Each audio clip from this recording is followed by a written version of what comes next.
सारे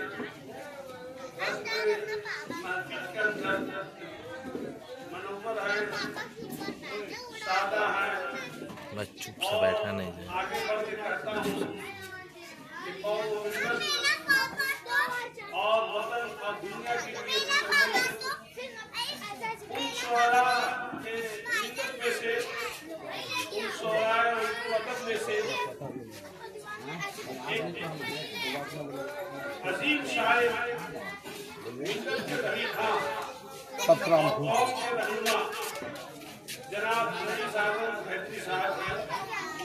उनके लिए ये शान हम लोग बना रहे हैं, एक शान रईस आजम फैक्ट्री के नाम। इनके दीवान को जब मैंने कई जगहों से दस्ता पढ़ा तो एक शेर मुझे दिल से भाग गया और इस शेर में इन्होंने फातिहा का तर्जुमा करके शायरी के